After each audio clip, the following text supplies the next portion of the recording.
Welcome to San Mateo County Today. Conversations with government leaders throughout San Mateo County. Here's your host, Marshall Wilson.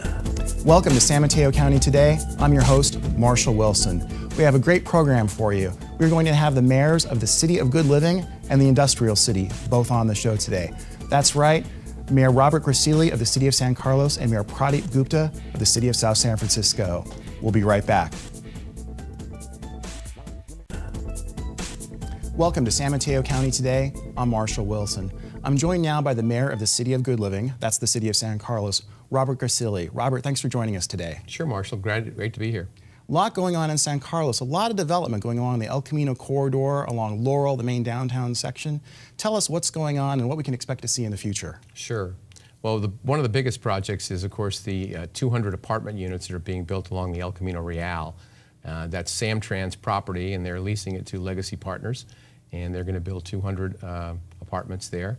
And we are excited about it because it's a transit-oriented development. Folks can walk to Transit, folks can walk to Laurel Street, and hopefully not have to use their cars. We've also got Wheeler Plaza, which is behind on the corner of San Carlos Avenue and Laurel, and that property is going to be developed into 109 condominiums. And of course, everybody's concerned because the parking is going to go away, but it's only going to go away for a year, and we're going to get an extra 65 parking spaces when we get it back. So in about a year, we'll have about 252 slots there, which will help a lot. In the interim, we've got some valet parking there, and we've also got an agreement with Samtrans to use their facility to have the overflow. So we're hopeful folks won't mind walking a block or two for a short time, and then after that, it'll be a wonderful complex with retail as well as the 109 condominiums. How do you think that is going to change San Carlos, or is San Carlos going to change with this influx of new residents? You know, several hundred new units, you might be looking at several thousand new people. I know San Carlos has been fairly stagnant in population for years, I mean, simply because there's not a lot of room to build. Sure. So how is that going to sort of change the dynamic of the city? Well, the 109 condominiums, believe it or not, are probably, I would say at least 20 or 30% of them are going to be have folks that are going to sell their homes in San Carlos and move down, closer, seniors perhaps. The demographics are changing in San Carlos.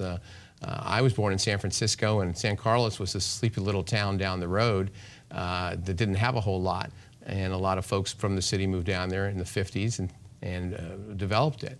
But now the population's changing, the demographics are changing, and so I think in that situation it's going to be really a good thing. For the apartment units, that's a matter of folks are going to come, and they have to have a place to stay. Our balance of work place for improvement or commercial development versus housing development is way out of whack in the whole county, let alone in San Carlos. Right. So we're hopeful to bring that up a little closer and get folks, again, closer to hopefully where they work, or certainly closer to transportation where they can get to work without having to drive their car. But it is going to change. But we don't anticipate thousands more, probably hundreds more, we're hoping. And again, we've been planning for a number of years for it. So we're just going to have to figure out a way to get folks around. A lot of people use San Carlos as a cross street. They come through it. So we got to figure out some way to make sure that everybody gets where they want to get to in a reasonable time. And I think we can do that. And you said something that I actually grew up for most of my life in San Carlos as a child, and I remember it being this sleepy little town.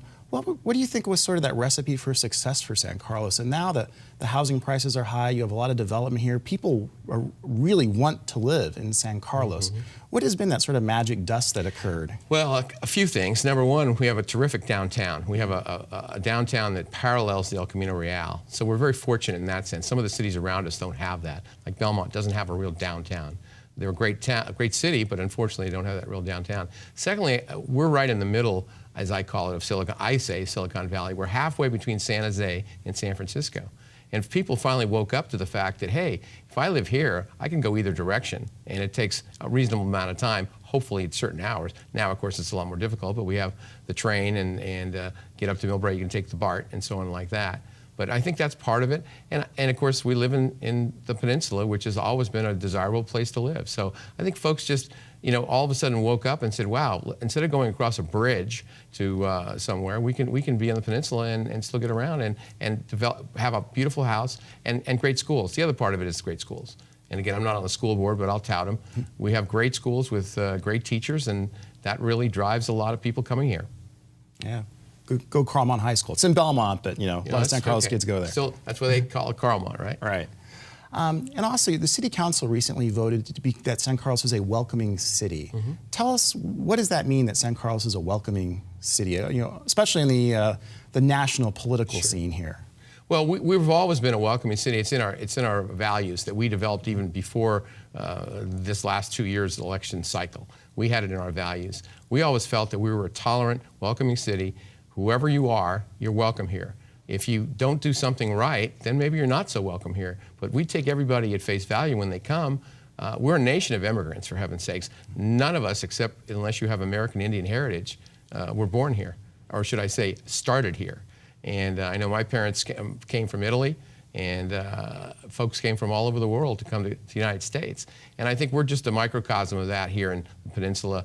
We're very welcoming folks. We try to treat people the way we want to be treated, no matter whether it's race, color, creed, ethnicity, sexuality, whatever. And we'll go from there. We'll start from there. So we wanted to be a welcoming city. The term sanctuary is a hot button term, and I've learned over the years that you can be very, very, should we say, welcoming without having the hot button words used to some. All of a sudden, people would get a stereotype of what that is, and we don't want to be a stereotype. We want to be the city that we are, the city of good living, as you said, and also a welcoming place. One of the big projects going on that has been going on for some time is with PG&E, Pacific Gas and Electric, and the Pipeline 147, which I think a lot of people in San Carlos know about. So you tell us about that project and what it's meant for San Carlos and what it means going forward. Sure. Line 147 runs right through the middle of town, run from the El Camino Real all the way up to Highway 280, right up Britton Avenue. And it's a huge pipeline. And what happened was in 2013, actually, I was the mayor, and PG&E released some emails that they had not released before.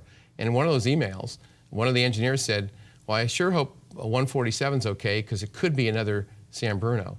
And of course, the unfortunate thing that happened in 2010 to the folks in San Bruno, when we saw that, staff and as well as the council were very alarmed, and we immediately tried to figure out what's going on. So we went after PG&E in a way. We actually went to court, got a court order to shut it down. And PG&E, has basically stepped up to the plate. It's taken a while, but they've looked at that entire pipe. They've felt that it's in good shape. They've lowered the pressure in it so that it's much, much safer. And they've got a few more months worth of work to do. And after that, then they'll be able to bring the pressure back up, and we'll be back to normal. But the reason, like I said, is mainly the safety of our citizens, especially where it was located, running right down the middle of town. We wanted to make sure that it was correct. And they couldn't tell us because their records were so poor. But luckily, they've tried to, improve on that, and they're trying. They're paying fines, and they're doing this and changing management, and they're trying to do the right thing. That's good to hear. Yeah. So let's go back to some of the development projects in San Carlos. Now, the Black Mountain property has been a contentious issue for some time. I understand that is moving forward. Yes, we went to the voters, I guess it was last year or the year before, and asked them for some money to see if we could keep it in the city and hopefully develop it into a park and some open space. The voters felt that wasn't the best use of the funds, and we respect that. It's been sold now to a group called Dragonfly. It's a local developer, and they want to put some housing up there. Apparently they're now I haven't seen it yet, but they're in the city for about 65 housing units, different varieties, some single family, I'm sure, I'm guessing some condominiums, townhouses, things like that. It'll take at least another probably year to get through the process in the city, and then it'll come to us. There'll be many, many public meetings. This is one of those, it's the last big project in San Carlos from a residential standpoint with open space. So we'll definitely have a lot of community meetings, neighborhood meetings, get a lot of input from the community before any decisions made by Planning Commission or by the City Council. And you talk about input from the community. I know San Carlos has really been, for many years on the leading edge, really, of doing a lot of work online and also on social media. Does that continue to be a priority for the city? And how do you go about getting that word out to people? Yeah, you just said it. Get the word out, and it's difficult, but we're working on it day and night seemingly. We have Instagram, we have a Facebook page, we have notices every day that go out to people. If they sign up, they can find out anything and everything that's going on in San Carlos. Our website is constantly being changed and upgraded to try to get folks the information. We also send out information on a monthly basis from the city manager's office. It goes to every household in San Carlos, describing what's going on, what we're doing, what the city council is working on, what's coming along, so that folks can call, ask questions. The council is very receptive to emails, or especially emails and phone calls, whatever we can do to make sure that people understand what's happening. It's a challenge, though, because folks, they have their lives, they have their families, they have their jobs, and sometimes politics and what's happening doesn't affect them unless it's in their neighborhood. We had over 200 people come to a meeting, I guess about 3 weeks ago, which was wonderful. I mean, I hadn't seen that many people in years, and it was terrific. 40 people spoke, and it was a terrific situation. People were involved, engaged, and that's what we're hoping that goes on as they continue to do that. And some more development that's going on in San Carlos. You're getting 2 new hotels. Mm-hmm. And I would imagine that's going to be great for the bottom line of San Carlos and really be able to continue to improve the city and the amenities because of the transient occupancy tax. Right. We have a one that's approved down and already being built. It's a quarter of the way built, I believe, down on Industrial, right near Holly Street. Mm-hmm. And that's going to be a Marriott hotel. It's going to be, I think, 200, possibly 200 units, I believe.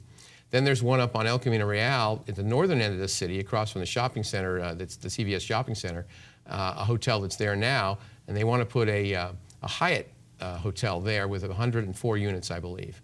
And then Hilton wants to put a Garden Inn at the corner of let's see, Industrial and Industrial and Britain. That's right. I got to get all these addresses right. That's a lot of units. The latter 2 have not been approved yet. They're in process. And we'll see, how it affects us and what the transportation like is. You mentioned the transient occupancy tax. It's a lot of money. We're going to get $750,000 from the Marriott, we estimate, every year. And that helps for the roads, the streets, the sewers, the sidewalks, the basic things that the police and fire, the costs that we need to have. As costs go up, it's a wonderful increase that we can have without putting any kind of a tax on folks who live here. It'll be folks that don't live here that will be paying it. And also it'll help us when the economy downturns. It also gives us a sort of a steady stream of income. It will go down too, certainly, but not to the level of 0. And of course, we'll have some good increases there. Well, Mayor Grassilli, thank you for the update on the city of San Carlos. Thank you for joining us on San Mateo County Today, and we'll be right back.